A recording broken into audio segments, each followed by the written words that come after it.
दिमाग खराब बा तोरा ऐसा लड़की के बहुत बढ़िया से हम चिनी ना का चिनी तो झूठ मूठ के लड़कन के अपना जाल में फंसा के हम तोहर लड़का के बाप बने वाला बानी। अरे ऐसा ऐसा पता ना कितना लड़कन के बाप बना लोकबे। देखा आज के बाद हमरा के भुला जी है कि हम तोरा से कबो बात कइले रही। देखा कहा था ना कि तू बात सुना।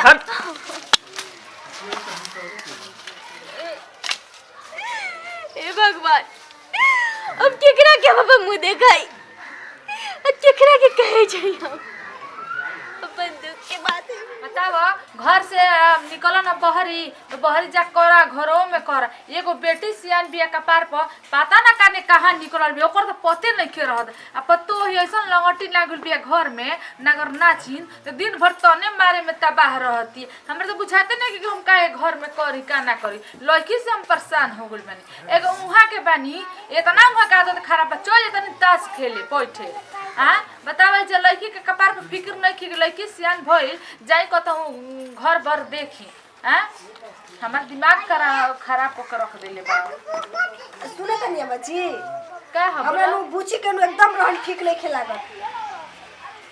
जब देखो तब बैग उठा के चल जातनी पढ़े माने कि पढ़ू के उस समय होला। अरे चुप रह एक सास में बोलत रे तोरा बुझाला ना का बक बोलेली सब। हां हमरा तो नहीं के कुछ बुझात बतावा एगो मतलब बात भुइया नहीं के गिरे देत हमरा से लागत रे झनक पटक के बोले लड़की बोलतिया ना कि दूसरा घरे चल जी बिया तबे ना तनी की काम धंधा ना करे ले। हां ए मम्मी जी अपना सर पे चढ़वा के तांडव करवाई आ जब तोरा पे चढ़ावले बनी कपार पर तोरा पे चढ़ावले बनी हो कपार पर जब देखो तब आज लू बड़ा मुंह उठा के जैसे हमरा के डाटा तनी बोलत तनी नु वैसी बोली तने अपन बेटिया के तो फायदा करी आवाज ना कर छोटे मारता नहीं कायदा में रखी ना तो एक दिन नु ढेर दिमाग चलता नाक ते न तो कटवा दी है। हां हम कह के नाक कटवाई जाए। हां हम कह के नाक कटवावे जी नाक कटवा दे दड़ी कहते जे कि नाक काहे कटवा हई सच के बराबर हाय आई के हे जहां तना बोलत रे हमर बिटिया खराब हो बिया ना भाई बेटिया और काहे के खराब रही जी खराब तो हम आ गेल बानी किस्मत हमार फुटल कैसन घर देगली ना एगो सास बात सुनत रही ना एगो ननद बाड़ी तो बाप रे उनका तो हां तो माई बाबू लोग कह के दोसर बियाह करवा ले दुख देतन तो कोई नहीं कि ना आवा तो देख लेते उनकी कहीं मान के रही ना मैं कहीं ऐसे भी जेंट्स लोग के ना नाके पर गुस्सा रहेला फोन करत नहीं फोन करके बात करत नहीं। हेलो हेलो आप तो गुस्सा बनी का जी। अरे हम काहे खातिर गुस्साइल बानी तू ऐसन बातें कह देलु कि खीस बढ़ गेल है। रोडे बताई कि रही कहां सुन सी बात कहीं और के पास में हम गईली ना बार बार वह बात नाटक कइले बड़ा कहते हैं। देखी हम नाटक नहीं कइले बानी और अब अपन ए सुन एगो बात बताओ तनी तोरा ऐसा लड़की के हम बहुत बढ़िया से चिन्ही ना तोहनी के सबसे बड़ा कमजोरी है पैसा के लोभ में 10 गो लड़का के फंसा के आ तोहनी के यही तरीका कर लो से कि हम तार लड़का के बाप बने वाला बनी। बोल कितना पैसा चाहिए 50,000 1 लाख 2 लाख कितना चाहिए तोरा पैसा।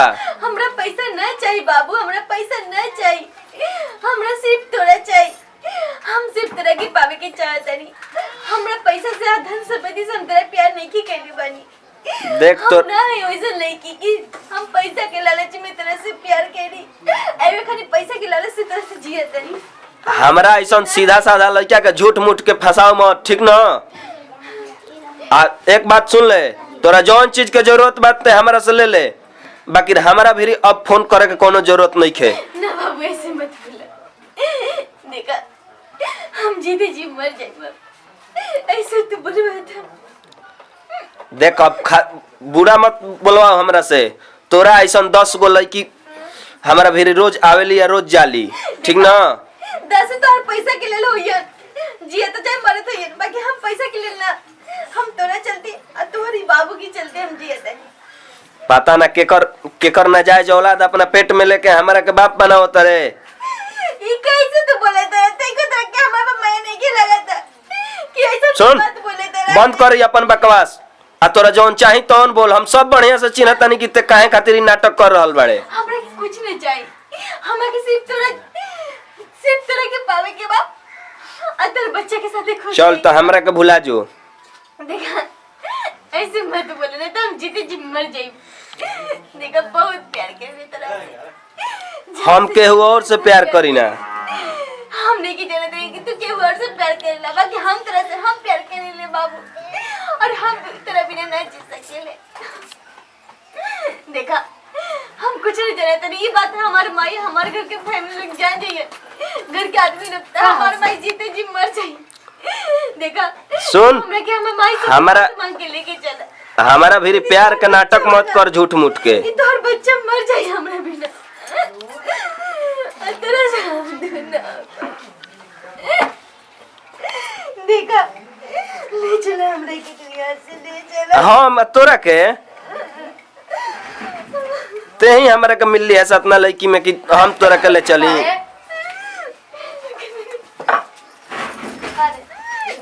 के करा सब बतिया सुन, हमारा का झूठ मूठ फसैबो मत करे आज के बाद। से तो बतिया उधर तन देखी तनी मोबाइल हो दी ना, ना तनी हम बतिया तनी। हेलो हेलो, हाँ का ए बाबूआ जी माने यही घर मिलल है? अरे बकवास कर रहल बाड़ी झूठ मूठ के, पता ना केकरा से बात करत हमारा के झूठ मूठ के फंसाओ तारी। तो काहे के फंसाओ तड़ी? तनी स्पीकर ऑन कर तनी बोली तो। हाँ बोली तो काहे के फंसाओ तड़ी? पूछी करे से ना तनी अपन मुंह से बोल देती तो, काहे कि घर में तनी हमार चलेला ना बेटी। ई कहा तारी कि तार लड़का के बाप बने वाला बानी। अच्छा ई बात बा ना, ना तो बहुत अच्छा कहनी है, माने कि कहनी है कि काहे नहीं कि तरौरे लेके कनु माई बने वाला होखी है। अरे 10 गो लड़का से उ बात करेली। काहे के का अरे जौने ये दिन देखे तो बाकी रह गए रे यार, एक रास्ते अच्छा रहे तोर के जियते जिंदगी तोर के कोखे में मार देले रहते। ये भाई काहे के दादा चिल्लाई पढ़ाई लिखाई कहत रही तो बहुत बाप लगत रही। बहुत तो ऐसे मत बदले साला से पढ़ाओ तो लिखा अब वो कर दो से बारे वो कर दो से बट कौन का कम लागत रहे नु आय लागत रहे अब लगाई। ए तो मेरे का कोई दादा हमर बुद्धि दे ते का कर सपनों में नहीं सोच रहे हैं काम कर के भाई हम के जहर दम खा के जहर का खा दे ले जहर खुद हम करके खा के ले ना तनी मिठाई बटवा दी सो। ए तो चुप रह ना, तो जरला में फोरन डाले जरला में फोरन का जी एकर ये दिन रह गरे ना हमारे घास हवा में कब रह गरे रोहानी बन गई नी हमरा का मामी बन गई नी मामा बन गई कि हम कैसे प्यार के कितना बचता का जा ऐसा माई का अपना दर्द से जिंदगी में तो कैसे बच रहा है